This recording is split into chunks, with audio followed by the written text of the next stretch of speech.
आपको बता दें कि आम आदमी पार्टी के नेता मनीष सिसोदिया और सत्येंद्र जैन को और एक बड़ा झटका लग चुका है। क्लासरूम घोटाला जो 2000 करोड़ रुपए का घोटाला है, अब इस मामले में एसीबी ने दोनों नेताओं को समन जारी किया है। जो यहाँ बिल्कुल सही सुना आपने।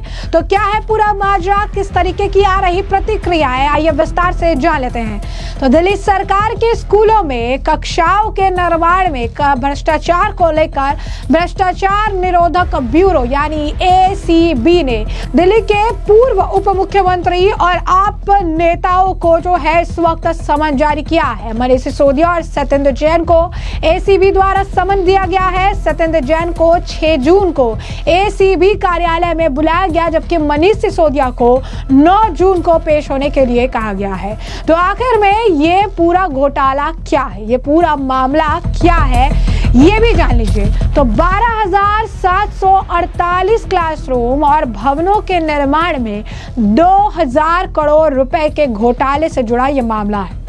एंटी करप्शन ब्रांच की तरफ से जारी बयान में कहा गया कि दिल्ली में आप सरकार के शासनकाल में 12,748 कक्षाओं और भवनों के निर्माण में 2000 करोड़ का भारी घोटाला सामने आया है। परियोजना को आम आदमी पार्टी से जुड़े कुछ ठेकेदारों को कथित तौर पर दिया गया। निर्माण में भारी विचलन और लागत में वृद्धि देखी गई। इसके अलावा निर्धारित अवधि के अंदर एक भी काम पूरा नहीं हुआ। एंटी करप्शन ब्यूरो के द्वारा दर्ज केस में नेताओं पर दिल्ली सरकार के स्कूलों की कक्षाओं के निर्माण में भारी वित्तीय अनियमितताओं करने का आरोप लगाया गया है। आरोप यह भी है कि आम आदमी पार्टी से जुड़े ठेकेदारों को कक्षाओं के निर्माण का काम देकर वित्तीय गड़बड़ी को अंजाम दिया गया। जांच एजेंसी ने दर्ज केस में आरोप लगाया कि दिल्ली में आम आदमी पार्टी की सरकार रहने के दौरान 12,748 कक्षाओं का निर्माण किया गया था। आरोप पत्र के अनुसार इन कक्षाओं के निर्माण में घटिया गुणवत्ता की सामग्री का उपयोग किया गया, लेकिन इसका पैसा बेहतर आरसीसी निर्माण तकनीकी की दर में वसूल किया गया। एजेंसी का आरोप है कि इस मामले में भारी वित्तीय गड़बड़ी की गई। एंटी करप्शन ब्यूरो ने यह भी आरोप लगाया कि इन कक्षाओं के निर्माण में जिन 34 ठेकेदारों को निर्माण का ठेका दिया गया था, उनमें से ज्यादातर आम आदमी पार्टी से जुड़े हुए लोग ही थे।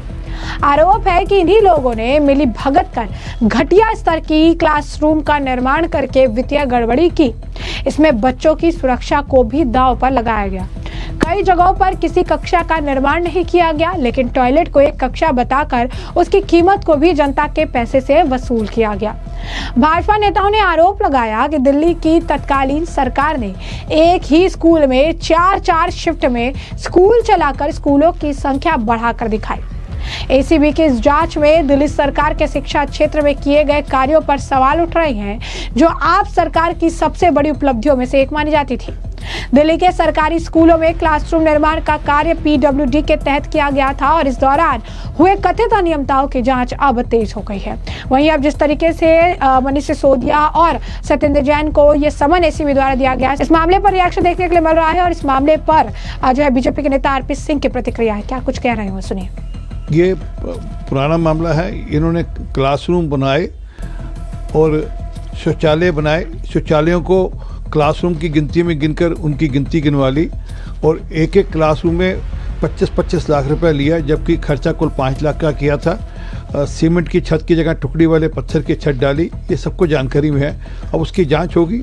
जरा दूध का दूध पानी का पानी हो जाएगा। दुनिया के सामने सब जानकारी आ जाएगी किस प्रकार से पढ़ाई के नाम पर भी, क्लासरूम के नाम पर भी बड़ा घोटाला किया। जैसे कि आपने आरपी सिंह जी का बयान सुना, उन्होंने साफ तौर पर कहा है कि घोटालेबाज सरकार थी, हमेशा से जनता को लूटने का काम किया है और उनके ही पैसे का गलत तरीके से इस्तेमाल किया है। इसने सिर्फ और सिर्फ जनता को लूट की जो है राजनीति के तहत इस्तेमाल किया। इस मामले को लेकर बिहार बीजेपी के प्रेसिडेंट है दिलीप जायसवाल और साथ ही साथ राजीव रंजन प्रसाद का भी बयान है। क्या कुछ कहना है दोनों नेताओं का एसीबी के समन को लेकर, जरा एक बार आप खुद सुनिए। देखिए, ये आम आदमी पार्टी इसी में उसका नाश हो गया। दिल्ली वाले ने जो झाड़ू मार के आम आदमी को भगाया है, तो दुनिया जानता है कि आम आदमी पार्टी बेलगाम पार्टी है, संस्कार विहीन पार्टी है। और आम आदमी के जितने भी आम आदमी पार्टी के नेता हैं, जो कि समाजवाद और धरती पर चलने की बात किए थे और एयर कंडीशन और व्हाइट हाउस बना था, तो दुनिया पहचानती है। ये तो आम आदमी पार्टी का भ्रष्टाचार से रिश्ता शुरू से रहा है। जो भ्रष्टाचार को समाप्त करने के लिए जो पार्टी आई, उसका जन्म ही भ्रष्टाचार से हो गया। तो ये लोग कानून सजा देगा इनको। भ्रष्टाचार से जो चोली दामन का रिश्ता पार्टी के नेताओं का है, चाहे जितनी बार ये गवर्नेंस को लेकर के, करप्शन को लेकर के अपनी बातें कहते रहेंगे, लेकिन जो दाग है वो धुलने नहीं जा रहे हैं। लगातार जनता की उम्मीदों के साथ ये खेलते रहे। जिस वैकल्पिक राजनीति को लेकर जनता की उम्मीदें थी, आप पार्टी के नेताओं ने उस पर पानी फेरने का काम किया है। देखिए, अब उनके अलायंस में क्या होगा इस पर हम लोगों को क्या कहना है, लेकिन हम इतनी बात जानते हैं, बिहार के जो 2025 के चुनाव के नतीजे हैं वो दीवारों पर पढ़े जा सकते हैं। जनता ने अपना मन बना लिया है। 225 सीटों से ज्यादा हम बड़ी जीत की ओर बढ़ रहे हैं।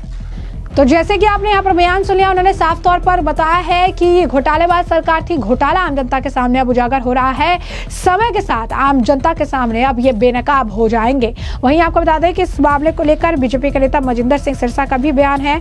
मजिंदर सिंह सिरसा ने भी आम आदमी पार्टी के इस रवैये को लेकर, खासकर जो समन जारी किया गया है, इस पर लेकर उन्होंने प्रतिक्रिया दी और कहा कि जो है पूरे देश की सबसे भ्रष्ट पार्टी जो है वो आम आदमी पार्टी है, जिनके नेता मनीष सिसोदिया और सत्येंद्र जैन को अब एसीबी ने समन भेजा है। अब वो सबके सामने जो उनकी राजनीति सबके सामने एक्सपोज हो चुकी है। आप बस ये सोचिए कि कितना बड़ा घोटाला इन्होंने किया है क्लासरूम कंस्ट्रक्शन को लेकर। जो टेम्पररी शेल्टर्स थे उसमें भी इन्होंने 8,800 पर स्क्वायर फीट का चार्ज लगाकर पैसा वसूल किया है। आम जनता को किस तरीके से बेवकूफ बनाया है। बता दें आपको कि मनीष सिसोदिया और सत्येंद्र जैन को पहले से ही अन्य मामलों में जांच का सामना कर रहे हैं। सिसोदिया दिल्ली शराब नीति मामले में जेल जा चुके हैं, तो सत्येंद्र जैन भी एक मामले में जेल जा चुके हैं। अब क्लासरूम निर्माण घोटाले के इस नए मामले में आप नेताओं की मुश्किलें और बढ़ा दी है। आपको बता दें कि मनीष सिसोदिया और सत्येंद्र जैन दोनों ही पूर्ववर्ती आप सरकार में महत्वपूर्ण पदों पर थे। सिसोदिया दिल्ली के पूर्व उप मुख्यमंत्री और शिक्षा मंत्री के रूप में कार्यरत थे, जबकि जैन के पास स्वास्थ्य और लोक निर्माण विभाग यानी PWD जैसे महत्वपूर्ण विभागों का कार्यभार था, जिसका वो आप कह सकते हैं कि जिसके कार्यभार को संभाल रहे थे। और ऐसे में इतने बड़े घोटाले को अंजाम देना बिना अरविंद केजरीवाल के आप कह सकते हैं जानकारी के, इसे लेकर भी तमाम सवाल जो है उठ चुके हैं। मनीष सिसोदिया ऑलरेडी दिल्ली शराब घोटाले मामले में मुख्य आरोपी बनाए गए थे और काफी समय जो है जेल में बिता चुके हैं। और अब एक नए सिरे से जो जांच हो रही है क्लासरूम घोटाले को लेकर, अब इसमें भी इनकी मुश्किलें काफी ज्यादा बढ़ती नजर आ रही है। अब यह देखना दिलचस्प होगा कि आम आदमी पार्टी अपने बचाव के लिए इस पूरे मामले को लेकर क्या कुछ प्रतिक्रिया देती है, जिससे हम आपको रखेंगे अपडेटेड। फिलहाल के लिए हमने आपको जो पूरा मामला है विस्तार से बताया। इस मामले पर अब आपकी जो राय कमेंट सेक्शन में कमेंट करके जरूर से जरूर साझा करिएगा। धन्यवाद।